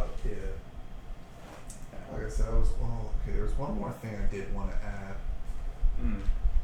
is that. Yeah. Sorry, maybe. I was gonna say, what are your thoughts on, God maybe holding Egypt to a little bit of a different standard than Israel and the other nations, just because their history and what could have potentially been revealed to Egypt in regards with their relation to Israel? It's possible. I mean, I think that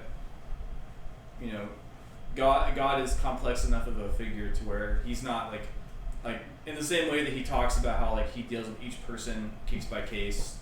He's probably going to have different expectations in some way or another for each nation, to where like he's not going to have a flat, exactly the same standard for every single nation. Egypt versus Moab versus Tyre versus Philistia or something. Yeah. And so there's probably there's definitely a possibility of that. I don't know whether that would mean that he'd have like a higher standard for them or not, but it's possible. Just a thought. I don't think we'll have a definitive answer to that, but Yeah, I mean we know that in general his disposition towards Egypt is definitely not positive. I don't think he's ever viewed them in a positive light, especially since they kind of can sometimes be metaphorized to mean like sin. There's even a city called Sin there apparently. That's true. Yeah. Very on the nose. with that, I think we can move on. Okay. Yeah. So I'll just read like through the end of the chapter, so 20 through 26. Also, what time is it? 8:45. Okay. So I guess we will not be doing 3 or 4 chapters this week. Yeah. That's okay. Probably not. Like I said, if we do 2 chapters next week as well, that'll conclude the Egypt section. So it still won't be an awkward transition. But all right, well, I guess I can read through the end of the chapter, and then we can decide if we want to sprint chapter 31 or not. It's 18 verses. But alrighty.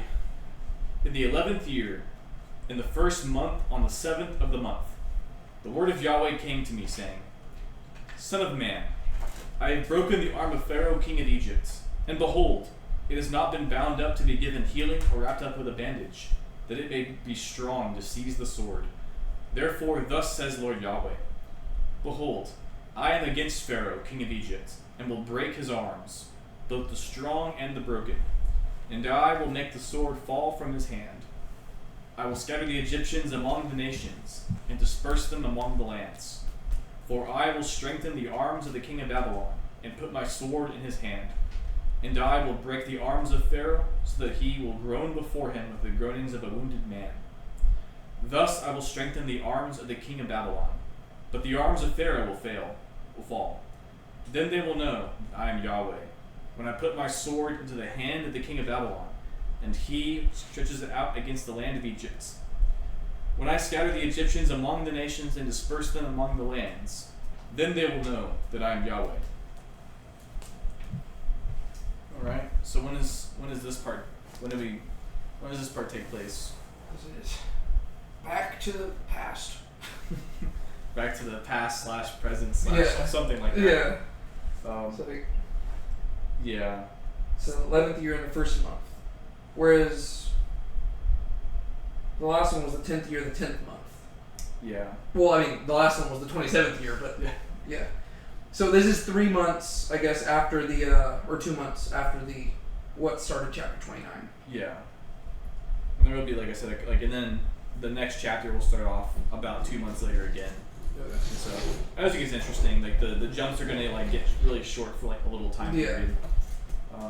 Here it seems like he's talking about weakening Egypt itself. Yeah, this section's interesting to me just because it goes back to the present, whereas the previous section was calling forward when he does actually judge Egypt. Then the section before that was talking about how he was going to do that, and that was about how he was going to weaken them, and cripple them to a point where they would never go back. I guess it's talking about starting the process in a way. It could be because it goes back to before that, but then it's using similar language about like crippling them, to Yeah. where he talks about crippling them, but like it seems like a more permanent state of weakening, to where it's like he breaks their arm but doesn't like give it chances to heal up. Yeah.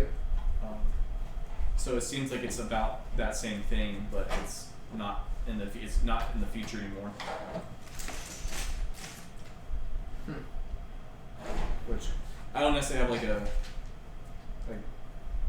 an answer for that. It does seem like it is calling back to like the previous chapter where it says that they will be a lowly kingdom. Yeah. It's almost like it's not really the same as like with like Jacob, but it's like how he cripples Jacob and he kind of like has that cripple the rest of his life. It's almost like he's doing the same thing to Pharaoh, but it's like he's not gonna. It's an injury he's not going to recover from. Yeah. So this just kind of runs parallel with, I guess, the lament for the king of Tyre, except God's not lamenting. This time it's like, I'm going to destroy Pharaoh, and I'm going to be happy about it. Like, That's fair. Yeah. I'll look forward and see if there's sort of like a lament for. There's going to, in chapter 32. There's going to be a lament for Pharaoh, but that's not till a little later. Yeah. I mean, I think either way, God's going to be happy about it. Probably not as happy as if they just like were good, but yeah.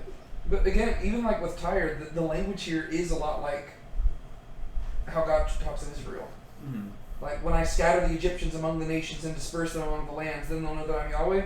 Well, that's exactly what he said about Israel. Yeah. He's like, when I disperse them amongst the nations, then they'll know that I'm Yahweh. It's like, Yeah. that's just so interesting. Especially because like with Israel, he said that because he was specifically saying like they will know because I said I was going to do it Yeah. in Deuteronomy, and so like they had like a word, like the word of God to look back to like confirm that. Yeah. To where, I mean, I guess the same thing could be here to where like it's not coming back to Deuteronomy, but it's coming back to like he forewarned them Yeah. that he was going to do it. But yeah, right. It is interesting just because it is a lot of language that makes you think of Israel.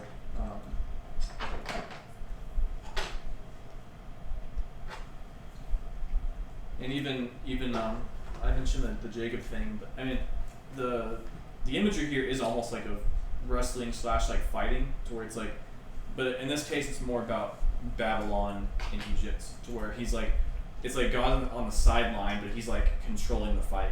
To where he says, I will make the sword fall from his hand, because he's going to strengthen the arms of the king of Babylon and put my sword in his hand, but I will break the arms of Pharaoh. So it's almost like God's like brokering a fight between them, but he almost like gives Babylon a sword before the fight starts, and like, or it's almost like he like breaks Egypt's hand. Yikes. The sword falls out, and he gives the sword to Babylon. He's like, all right, now fight. And go. It's like that's like interesting language to me. It is funny. It's like he's brokering like a street fight. Yeah. Didn't know that. You had that in you, God. It's crazy. Dawn Yahweh. Yeah. Yeah. It's funny. Yeah, I mean, what is there anything else that sticks out to y'all in this section? I don't necessarily have like a lot of things to say about this last part of the chapter, Yeah, I honestly don't know. I mean, because it is a lot of the. I mean, aside from just noting the similarities of some of the language of like the exiling and like dispersing, most of the general gist is the same thing. well, this is why I was asking about like why it focuses so much on it, because it doesn't feel like it's contributing a lot of new information, Yeah. and that's not normal for scripture. Like, Yeah. like usually whenever stuff like this is repeated so much, it's like there's a purpose behind it, and that's what would even lead me to think like there might be some sort of eschatological meaning to it, just because there's no place in scripture that like details, oh yeah, and this happened. You know what I mean? Like it's Yeah. like we don't get to see, like, I don't know, with all the prophecies against Judah. Well, the text in several places tells us about the fall of Jerusalem. Yeah. You've got the book of Lamentations. You've got the book of Jeremiah. You've got 2 Kings. You've got 2 Chronicles. And so it makes sense that there's so much emphasis on this looming event because it's detailed in Scripture. Whereas when it comes to like Tyre and Egypt, it's like, we don't actually see this happen. Like historically, we do know that the Babylonians did something, but the amount of like attention the text is showing to it, Yeah. it feels out of place, and that's why I was just wondering like what's going on there. It's almost like the history doesn't like live up to the hype almost. Yeah. Yeah, I see what you mean. And I don't have like a super amazing answer for that because I agree it is like. Next time I want an answer. It's true. Oh, Troy. Yeah. Other than the fact that I can just say that it is kind of a bookend to where the section starts off with God saying, "I will do this," and then it has a sandwich in the middle to where it's like looking forward to like this is what's this is what's happening, and then it kind of goes back a little bit further in the future from the before, basically like foreshadowing to where it's like, I will say it's gonna happen, it does happen, and it's like kind of like what you said, like it's like starting to happen. That's I guess all I can really think of. But then the section doesn't end there, so it just continues on. So it is interesting.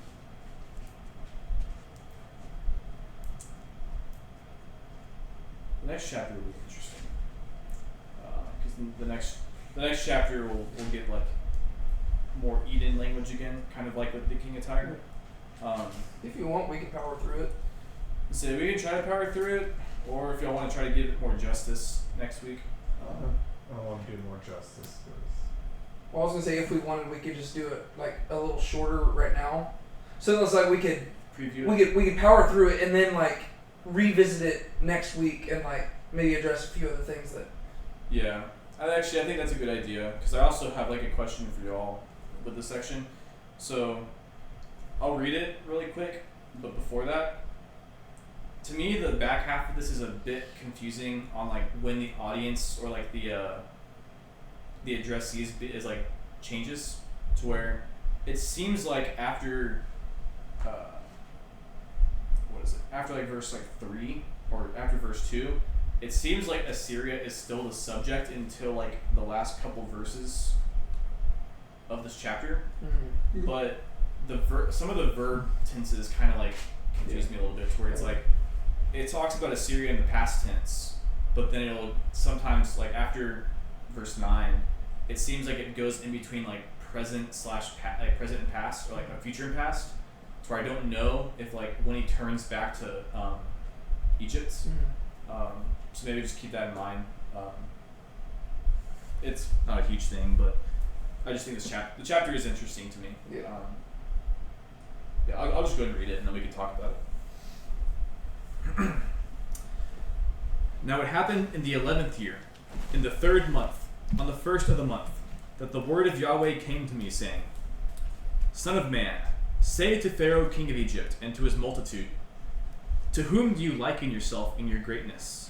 Behold, Assyria was a cedar in Lebanon, with a beautiful branches and forest shade, lofty in height, and its top was among the clouds.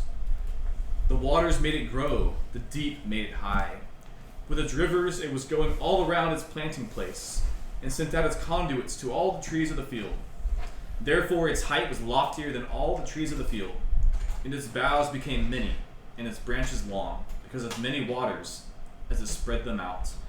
All the birds of the sky nested in its boughs, and under its branches all the beasts of the field gave birth, and all great nations lived under its shade. So it was beautiful in its greatness, and the length of its foliage. For its roots extended to many waters. The cedars in God's garden could not match it. The cypresses could not liken themselves with its boughs, and the plane trees were not like its branches. No tree in God's garden could liken itself with it in its beauty.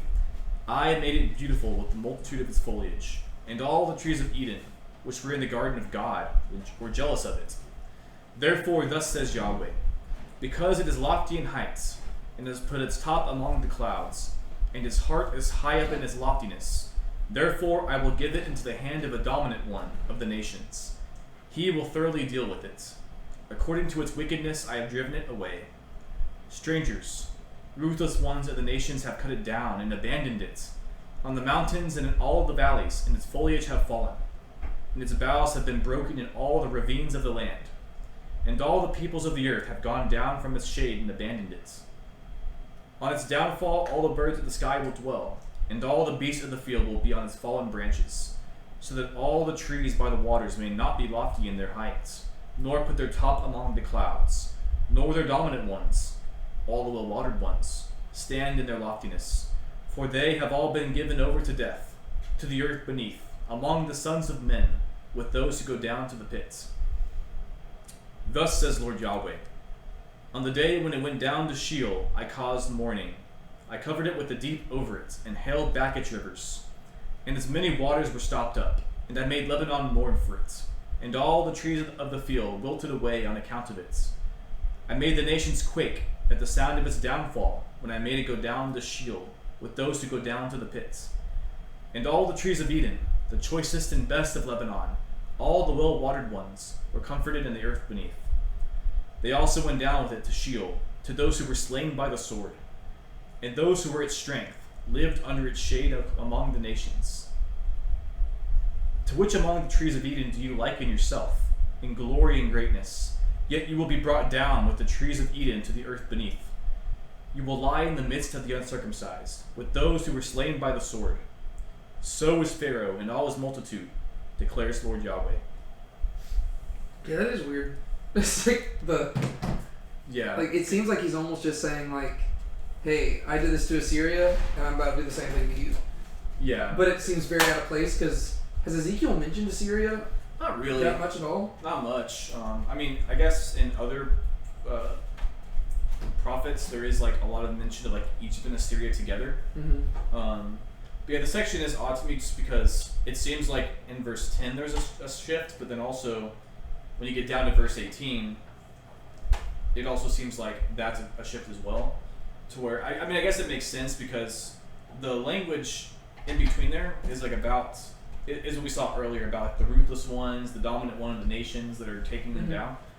But I guess if you think about the history, Babylon also is the one who took Assyria out. So it does make sense that he would compare them to Assyria because he's basically saying Assyria was better than they were, but yet Babylon took them out. And it makes sense that in the same way Babylon will take them out.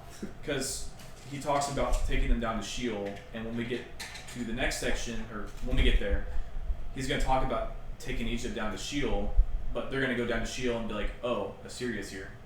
And they're going to be like, the idea is like they're going to look around and see all the nations that God judged with them, and it's like, oh crap, God did do this. Yeah. But the section to me is interesting. Yeah. Because there's also like callbacks to like Genesis as well. You have like the top among the clouds, like the Tower of Babel, the rivers being all around, like the Garden of Eden. Yeah, why do you think Ezekiel? Because he keeps doing this. He keeps calling back to Eden. He did it with Tyre and now he's doing it with Egypt. Why do you think that is? Yeah, I mean, I don't have like a specific answer, but I guess in general it kind of makes sense just because, well, for one, he's a priest, and two, there is this big emphasis in the book about God's presence and God's dwelling, to where like, again, if you consider him like a second Moses, and this whole talk about like, you know, the book does start off with like God's presence leaving Jerusalem, to where this whole thing is Jerusalem is unclean and it's profane, and so God can't dwell with them. And so the book is looking forward to a day when that's flipped, to where Jerusalem becomes a place where God can dwell. It's holy and clean. And so there is this kind of like whole thing. I mean, and you think about what Eden represents. Eden is like the original like Holy of Holies, to where God dwelt with man.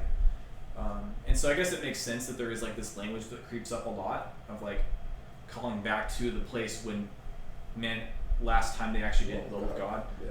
So it's looking forward to going back to Eden. And I don't know if that's like the actual reason why, but I mean, that makes sense. that would make sense to me. Just the whole thing about again Ezekiel, what Ezekiel is looking forward to, and I guess really the whole Bible is looking forward to that. But Yeah. it does seem like a lot of the stuff in Ezekiel ultimately has to do with about like God's dwelling. And Yeah. that's because that's, you know, we've been going through Exodus. That's what a whole like the whole holy and profane and the clean and unclean. That's what it's ultimately about. Is about being able to be in God's presence. Yeah. Um, Makes sense. yeah. But it is interesting because that language gets applied a lot to like other nations. Yeah. It's not necessarily Israel. And so Assyria is the one that's like being compared to Eden and being compared to Babel. Is there anything that's stuck out to y'all in the passage as I read? I think it's just a weird, like, it's just a weird section, because it's like, it starts off, Son of man, say to Pharaoh king of Egypt, and to his multitude, to whom do you liken yourself?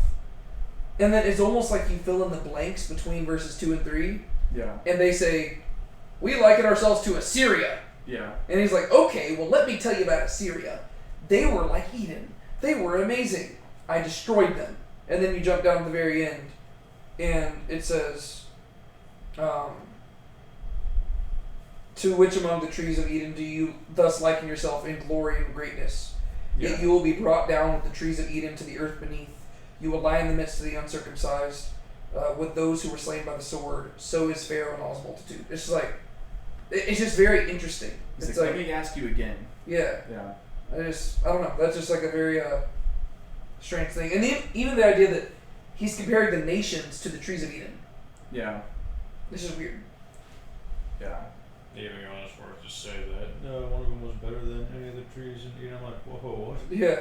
Better than your own creation? How can that be? Yeah. And again, because the kind of vibe I get is not completely, it's not too different from like with Jeremiah, to where when God's talking to Judah, he says, y'all trust in the temple, but don't forget, like, I destroyed Shiloh. To where he's like, basically he says, Israel, didn't listen to me, and yet I let them get destroyed when Assyria came in. And so he says, don't think I'll do the same to the temple, just because it's the temple and I dwelt there. Don't think I won't do it. Don't think I won't do it. But the thing is, with that, it makes more sense, at least, because both Israel and Judah are at least like in a covenant with God. Mm-hmm. To where here, he's talking again, kind of what I was saying earlier, but he's talking to a nation that's not in a covenant with him about another nation that's also not in a covenant with him. To where he's kind of giving them the Judah treatment of like, don't make me think, don't think I won't do this to you because I did this to this other people group. But like, I don't know, it's just interesting to me. Like, it isn't like Assyria was God's people either. Like, they weren't a covenant. It wasn't like they broke a covenant with God. Yeah. To where like, that would make it make more sense. But at the same time, he does use like language of Eden and like, those are all things about being like close to God. Yeah. So it is almost like he's saying they were close to me, but they fell and I like destroyed them. Yeah. But like they weren't. But like it's just interesting. Yeah. I guess it makes sense if you consider Eden as like, again, a mountain, right? And so they weren't necessarily close to God in the sense of, well, that was Yeah. they weren't close to God in the sense of that they were like worshiping Yahweh, but just in their magnificence, like they achieved these level of heights and power that they had basically, to go to the Tower of Babel imagery, like climbed their way to heaven, right? He's like, they were basically in Eden, right? Like they were the top of the top, and I destroyed them. So, like if you just view Eden like less as like the literal place and more like the idea of what it represents. I guess that kind of makes sense, but yeah. And I guess he does also compare them in the sense that like they're a big nation, to where he talks about the birds of the sky nesting in their boughs and under the branches. The beasts of the field gave birth there, and the nations like living under their shade. That's also like garden imagery of like in Eden you have like the animals like dwelling there like under the shade and like taking refuge there, to where like he's using the garden imagery, but for Assyria it's more about like their power and like kind of like with Egypt and Tyre. The whole thing is like all these nations were, like relied upon them and were like dependent on them.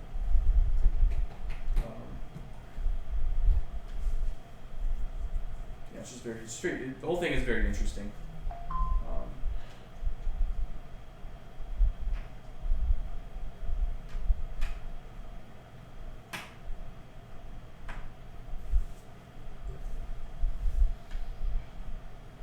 Starting to zone out. I'll probably have more More to say on it next week. Believe me, I know why you said let's save it for next week. Fall asleep over there. I'm just kidding. You've had a long day at work. Yeah. Yeah. Whereas Tyre was compared to like a cherub that used to like dwell in Eden, Yeah. or like be next to Eden. Yeah. Like now it's like Assyria is being compared like to Wow. Eden itself. Yeah. Well, it's like the trees and stuff. Yeah. That's just kind of interesting. Well, especially because when you think of the trees in Eden, what you usually think of is like the tree of life and the tree of knowledge of good and evil. Yeah, Wow. it does say that the one verse that made me think of that was therefore its height was loftier than all the trees of the field. Just like then all the trees of the field. Just it makes me think of like this tree that stands out in the middle of the midst of the trees. Is that the same language from that parable before of like the parable of with the two eagles. the two eagles and like the branches and stuff? I I don't remember what chapter that was in. Yeah, that was like a while back. But whenever you're reading it, the language reminded me of that.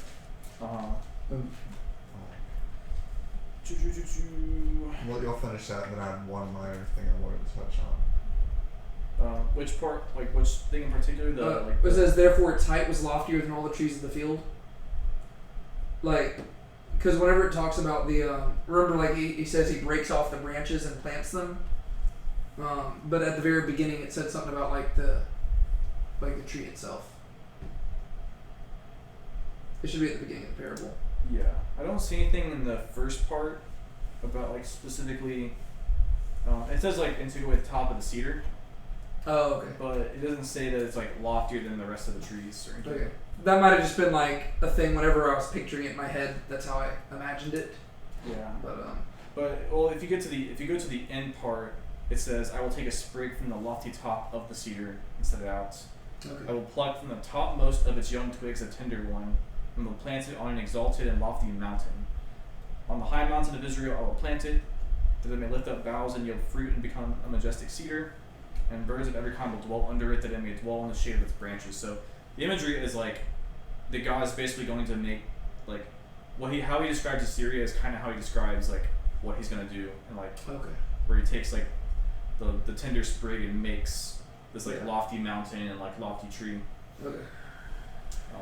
So maybe that's what you're thinking of. So what were you gonna say? Well, I was going to talk about just the title of the heading of the section. So it says Pharaoh as a felled cedar of Lebanon. So I just thought that was interesting that you have the imagery of Lebanon in there as well. Well, it's also weird to me just because it seems like the majority of the chapter isn't even talking about Pharaoh. It's talking about Assyria as a felled cedar of Lebanon. Yeah. And then God says, I'm going to do the same thing to Pharaoh. Which is, again, it's just very strange because like we haven't heard about Assyria that much. And Yeah. Yeah, at least in this book. I don't know, that was just the one thing I wanted to touch on briefly. Yeah, and also like cedar of Lebanon is kind of like saying the best wood. Yeah. Exactly. So I knew Lebanon because, again, if you read back in First Kings, write about Solomon's temple and how he's getting cedars from Hire, king of Tyre, and how it's Yeah. the best you can get. Yeah, So on and and so forth. at this time Lebanon would be like mostly like Tyre and Sidon and Yeah. stuff. Yeah. Yeah. For now, I don't really have much else to say. Is there anything else y'all wanted to mention about this chapter?